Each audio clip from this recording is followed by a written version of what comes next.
Fala pessoal, graça e paz, louvado seja Deus sobre a sua vida. Amém?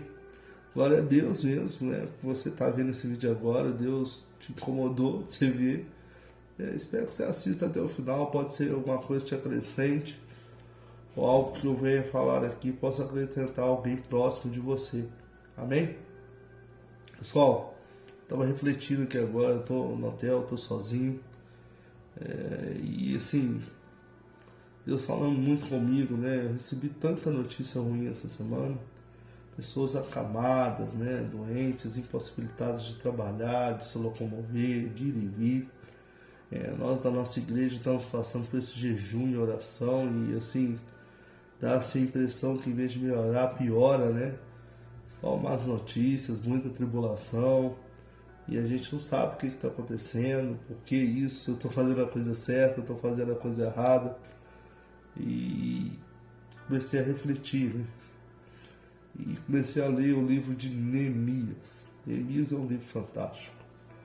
Não tira nem põe de outros livros da Bíblia, mas é um livro que me encanta muito em momentos como esse, né? Momento que você precisa restaurar, reconstruir. E Neemias 4, né? Mostra esse momento de oposição quando a gente está começando a se reerguer. Ele tem a notícia, né, que a sua cidade foi toda destruída, incendiada, devastada por Nabucodonosor. Ele fica triste, o rei o libera, né, para ir à cidade do seu povo, ajudar a reconstruir. E obviamente, quando você quer fazer a coisa certa, aí que vem a oposição. Já viveu isso? Isso acontece. Gente, o diabo é sujo. Ele é sujo. O diabo não respeita a regra, não é assim? Ele não respeita a regra. Ele entra em qualquer brecha que ele encontrar. Ele é como um vento. O diabo é como um vento. E se a gente deixa qualquer brecha, ele vai penetrar. Ele vai invadir. Ele invade. Ele não é igual Jesus que bate, né, na porta do seu coração para entrar educadamente. Ele não faz isso. Ele entra e assim como o vento devasta tudo. É assim que ele faz, é a estratégia dele. Eu estava lendo o livro de Neemias aqui, né, o capítulo 4 de Neemias especificamente, falando dessa oposição ao reguer muro. E eu fiz algumas anotações sobre isso, sobre o que acontece. Isso pode talvez te ajudar em algum momento da sua vida e me ajude a refletir. Eu vou ler rapidamente o texto, você o conhece muito bem, um texto muito famoso, né? Em Neemias 4, eu vou ler do 1 ao 14, tá? E depois eu quero dar uma refletida em cima desse texto e talvez pode trazer alguma riqueza para o seu dia, para a sua noite, que hora, sei lá, que você está vendo esse vídeo.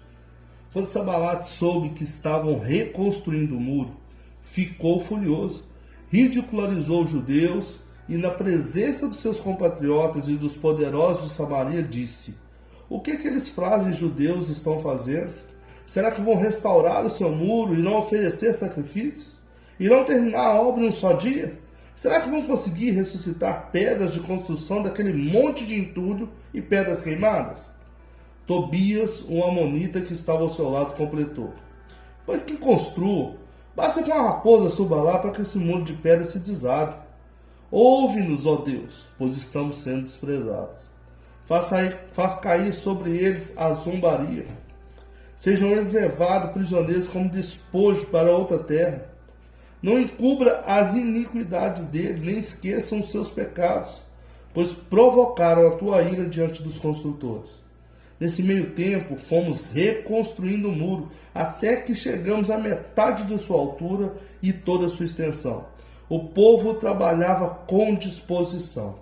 Quando, porém, Sanbalate, Tobias, os árabe, os amonitas e os homens de Asdod souberam que os reparos dos muros de Jerusalém tinham avançado e que as brechas estavam sendo fechadas, ficaram furiosos. Todos juntos planejaram atacar Jerusalém e causar confusão.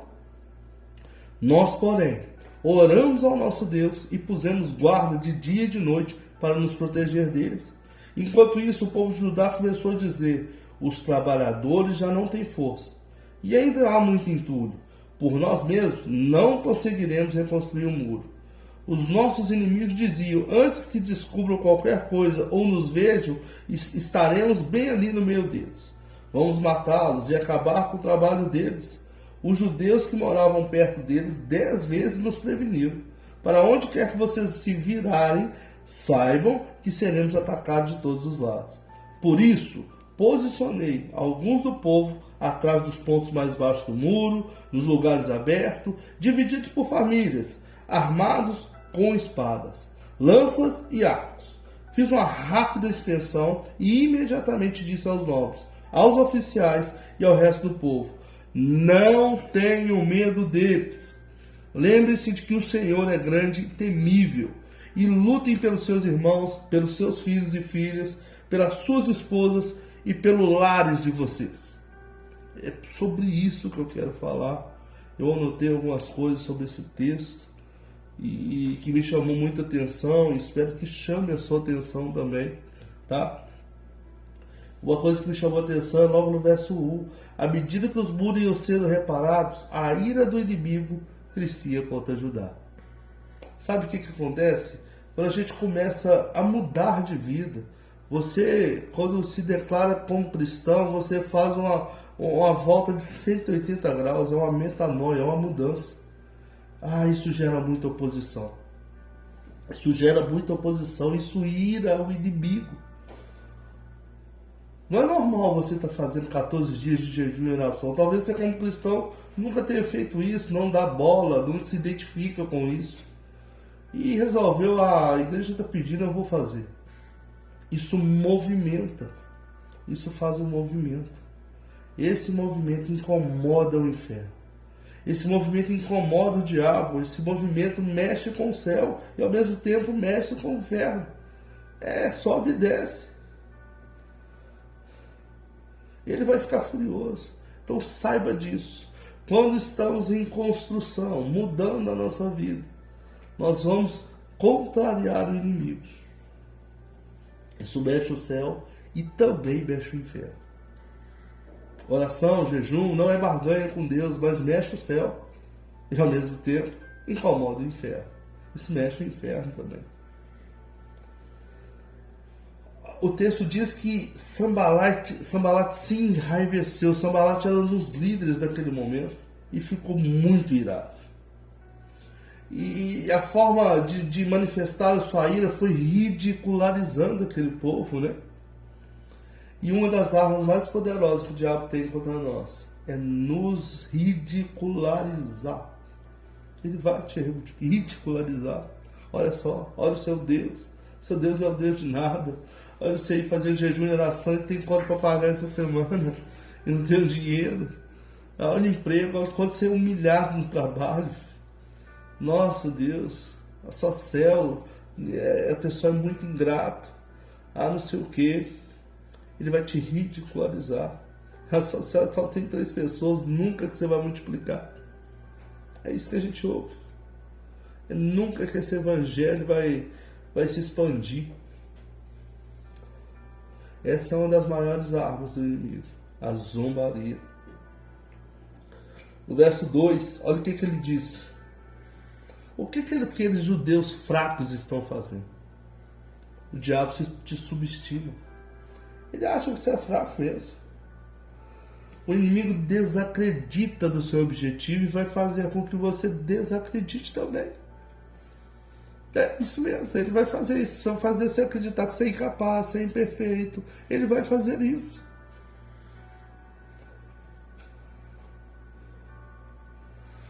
No verso 6 diz o seguinte: nesse meio tempo fomos reconstruindo o muro, até que chegamos à metade da sua altura e toda a sua extensão, e todo o povo trabalhava com disposição. Enquanto a zombaria acontecia, eles se desligaram e começaram a construir, e chegaram na metade. Imensas tribulações, imensas zombarias todas, vá construindo, chegaram na metade, com críticas. Você vai ser criticado por ser cristão. Vai acontecer mesmo. Eles chegaram a meia altura. Trabalhe enquanto te criticam. O mundo não vê nenhum problema em escarnecer, zombar de quem é cristão. Eles vão fazer isso, é natural. O que não pode é que esses comentários nos perturbem ou paralisem. Olha o que diz no verso 7 e no verso 8.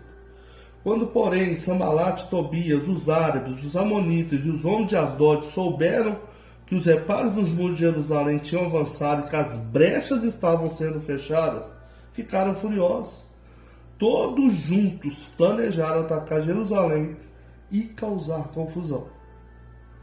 Lembra que eu falei com você das brechas? Que o diabo ele fica ali tentando penetrar. Ele não gosta de ver brechas fechadas. E assim, esse ambiente que nós estamos vivendo é ambiente de fechar brechas. Você tem fechado as brechas. Se prepare. Você vai incomodar o inferno quando a gente pensa em fechar as brechas. A Bíblia diz no verso 7 que eles ficaram furiosos. Todos juntos. Eram pelo menos 4 líderes que estavam ali. Sambalate, Tobias, os árabes, os amonitas e os homens de Asdod. Todos juntos planejaram atacar Jerusalém. O inimigo não tem prazer nas nossas vitórias. Ele planeja, ele gasta tempo. Você sabia que o inimigo gasta tempo para te destruir? Ele gasta tempo planejando. Ele gasta tempo. O inimigo não tem prazer nas nossas vitórias. E acho que uma das maiores evidências que estamos no caminho certo é quando ele nos ataca. É verdade. Pense comigo. E olha o que aconteceu. No verso 9, o que eles dizem? Nós, porém, oramos ao nosso Deus e pusemos guardas de dia e de noite para nos proteger dele. O que a gente faz? Oramos ao nosso Deus. Estava sendo planejado de atacar. A gente já sabe o que vai acontecer. Não entre em pânico. Não entre em pânico. Vá orar. Vá orar. Mas aqui algo de não tão bom, né? Nesse meio desse povo também não aconteceu. Eu consigo aprender com isso também. Olha o que diz o verso 10. Enquanto isso, o povo de Judá começou a dizer: os trabalhadores já não têm forças, e ainda há muito entulho. Por nós mesmos, não conseguiremos reconstruir este muro. Enquanto isso, o povo de Judá começou a dizer: os trabalhadores já não têm força, e ainda há muito entulho. Assim, é natural, no meio da sua construção, da sua vida cristã, vir esse desânimo como veio no povo de Judá. Eu não os critico, é comum. O desânimo se instalou entre eles. Talvez eu estou falando para alguém hoje que está muito cansado. E você já construiu muita coisa, já fechou muita brecha. Você está na metade desse muro. Olha para você ver. Eles oraram, mas ao mesmo tempo se cansaram, desanimaram. A gente começa a sentir o peso dos fardos, assim como esse povo de Judá estava sentindo. É muito entulho, é muito pecado, é muita angústia, é muita ferida que eu tenho, Luiz. É isso mesmo. Eles começaram a dar valor para os entulhos. Sabe esse pecado? É desde a minha infância, minha mãe falava isso de mim. Eu comecei a beber muito cedo, eu não consigo largar a bebida. Eu comecei a fumar, eu tinha um psicológico atrasado, eu tinha, sei lá. É natural. Em meio à zombaria, em meio ao ataque, em meio à oração, é normal também perdermos a força. Eles estavam em meio de zombaria, estavam em meio de ataque, eles estavam orando. E mesmo assim, perderam a força. Muitas vezes é normal, eu quero te dizer, eu quero te tranquilizar, que é normal desanimarmos. É normal, muitas das vezes, a gente olhar para o nosso entulho. É normal a gente olhar para a nossa fraqueza. E é louco, né? Que o povo estava orando, confiando em Deus. E agora, ao mesmo tempo, o texto diz que eles estavam desanimados. Olhando para os seus entulhos. Louco isso, né? Que contradição maluca é essa? A Bíblia se contradiz? Não. Eu não creio nisso. Eu não creio nisso. É normal a gente, muitas das vezes, quando a gente está no meio, assim, não vê tanto resultado, né? Na metade do mundo, eu acho difícil a gente ver resultado. A gente vê que alguma coisa está funcionando, mas não vê tanto resultado. Então, a sensação que nós estamos fazendo na força do próprio braço e nos cansamos mesmo de fato. Igual eles se cansaram. A gente se cansa nesse momento. É o momento do cansaço. E eu creio que Deus permite esse tipo de situação para mostrar que a gente é fraco mesmo. A Bíblia não se contradiz, não. É para mostrar que a gente é fraco. Lembra do texto que diz: diga ao fraco, eu sou forte.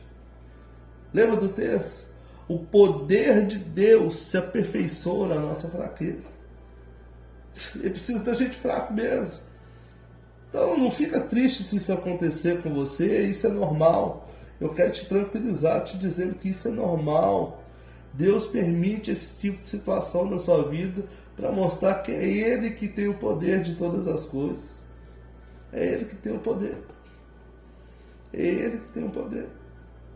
Olha o que diz no verso 11 e no verso 12. Eu aprendo mais uma coisa aqui. Os nossos inimigos diziam: antes que descubram qualquer coisa ou nos vejam, estaremos bem ali no meio deles. Vamos matá-los e acabar com o trabalho deles. Os judeus que moravam perto deles 10 vezes nos preveniram. Mas onde quer que vocês se virarem, saibam que seremos atacados de todos os lados. O inimigo não brinca de ser inimigo. Eu gosto de dizer, o diabo não brinca de ser diabo. Eu não estou subestimando ele, mas estou dizendo que ele tem um poder. Ele tem influência, ele tem força. E ele não é fraco. É maior o que está em nós do que está no mundo, correto? Mas o diabo tem poder, eu quero te dizer isso. Não brinque com o diabo. Não brinque com o diabo. Ele não brinca com você.